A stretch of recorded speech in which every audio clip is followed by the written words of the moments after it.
Is homeschooling not working for you? Did you start this home education journey with one idea in mind, but the reality hasn't ended up looking like that at all? Many of you were thrown into homeschooling because of the pandemic, and you just did what was familiar to you. Even before COVID, though, this is often the pattern. It's kind of the evolution of an unschooler. So, if what you've been doing isn't working, let's talk about what you could do instead. I'm Sue Patterson, and this is the Unschooling Mom to Mom podcast. Each week, I show up with a 5 to 10 minute unschooling pep talk. My kids are all grown now, and doors did not close because we took this unconventional path.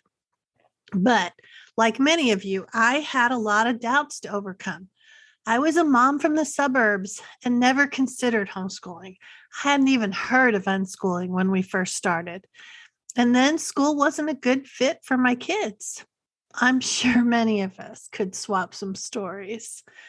So we started out, and like many of you, I thought, let's just see how it goes. I'd tell myself, how hard can second grade be? And if this flops, the school will always take him back. I pay taxes, they have to.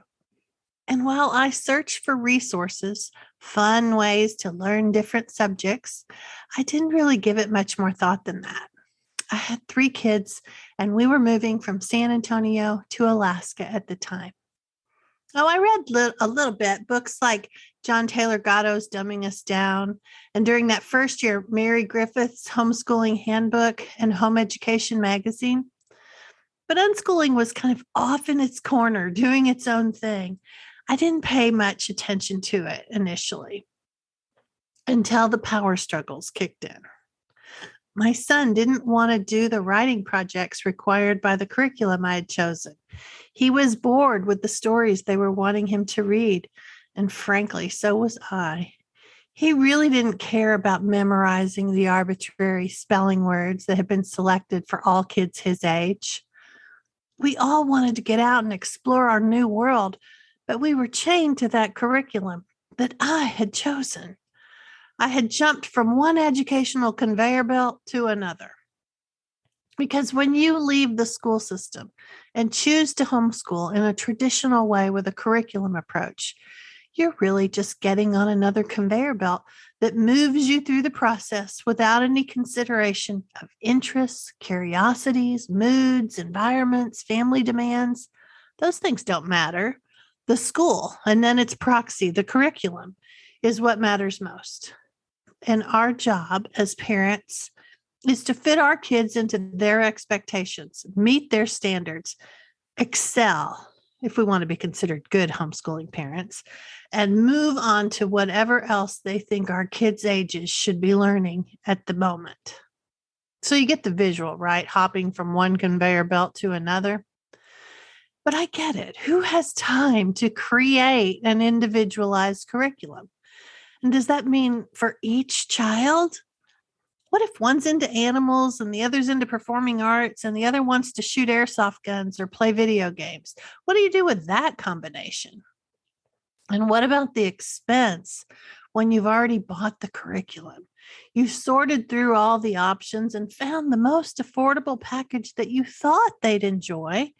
It certainly is more enjoyable than sitting in a classroom all day long. Why can't these kids appreciate how good they have it, right? And I say all of this because I want you to know I get it. All those concerns loomed large in my brain too. I kept thinking, if I sparkle up these lesson plans, add more fun, skip over some of the drudgery, that would be the individualizing they need.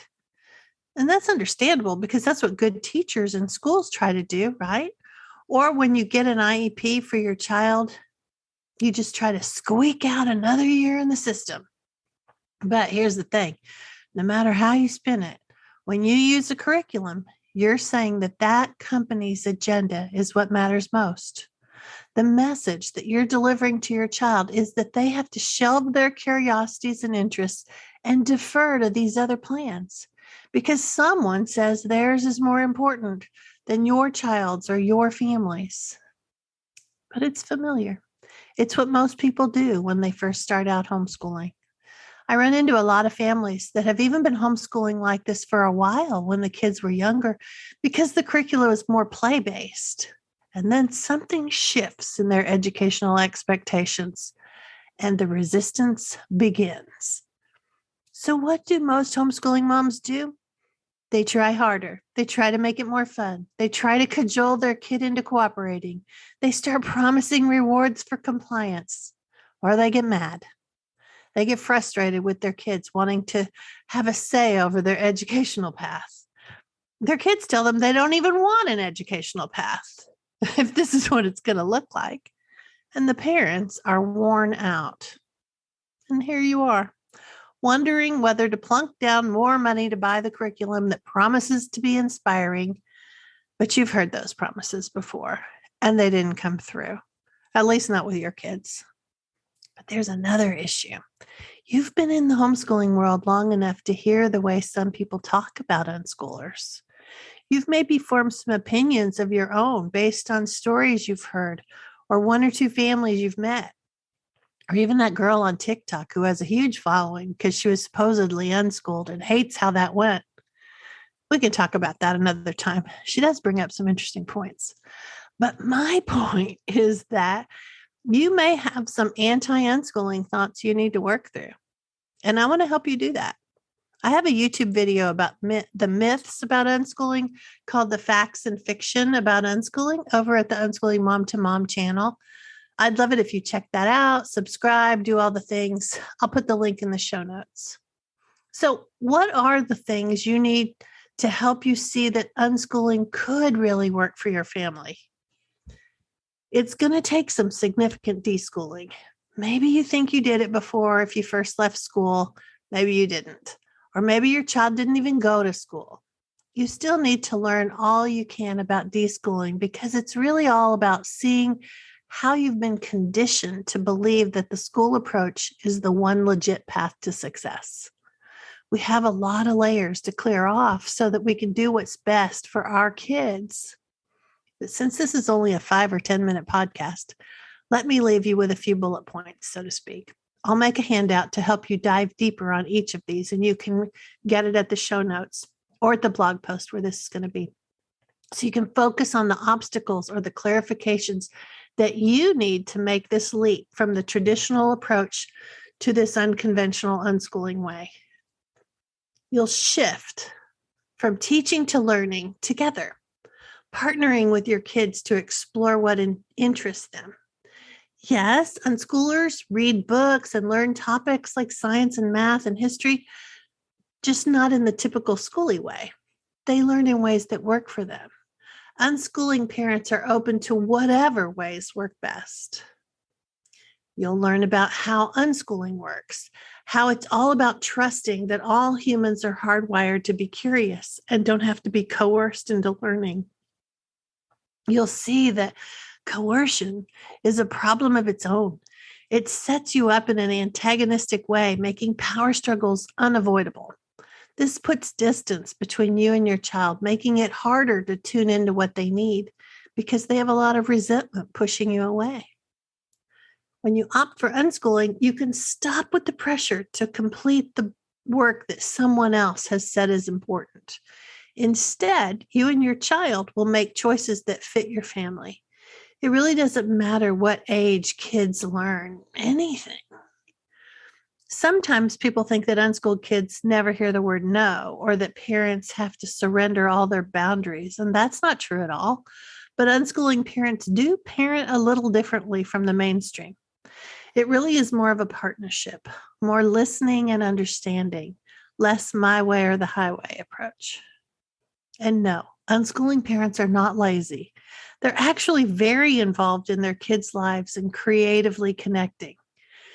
And if you want my real opinion on this one, going the traditional route where you just check the boxes and do what someone else says is important, all because it's familiar and we don't want people to talk badly about us as parents, that's playing small. And our kids deserve better than that. Heck, we deserve better than that. So I want you to think of it like this. School and the schoolish approach to homeschooling tells kids that memorizing arbitrary information is important because someday they might need it. But we all know from past experiences, if we don't have an interest, it's probably going to be forgotten. And an interest in getting an A or pleasing our parents or teachers just isn't enough to make it stick. Whereas if we take an unschooling approach, we dive into our lives. We as parents trust that our kids are hardwired to learn, and we share resources and experiences to support our child's interests and curiosities, even those we think are silly or not going to get them anywhere. Can you hear my air quotes there? But when we live our lives first, we inevitably get to a place where we need more information or need to learn something. And then that becomes the catalyst for unschoolers to want to learn more. And because it's what they want, there's no more resistance, no need for coercion. And in a nutshell, that's really how this all works. So I have all kinds of resources to help you shift towards unschooling. My kids got into college, own homes and businesses, have families, all the things. I say that because I want you to know that unschooling works, and you do not have to stay stuck with an approach that is not working, is burning you out, and is creating more friction in your family. Unschooling is an option, so don't be afraid of choosing it. I can't tell you how many parents I've talked to who choose to unschool after resisting it for a while, and they all wish they had skipped over that hesitation. I can help you. All you have to do is reach out. That's it for this week's Unschooling Mom to Mom podcast. Tell your friends about it, share your favorite episodes, and we'll talk again next week.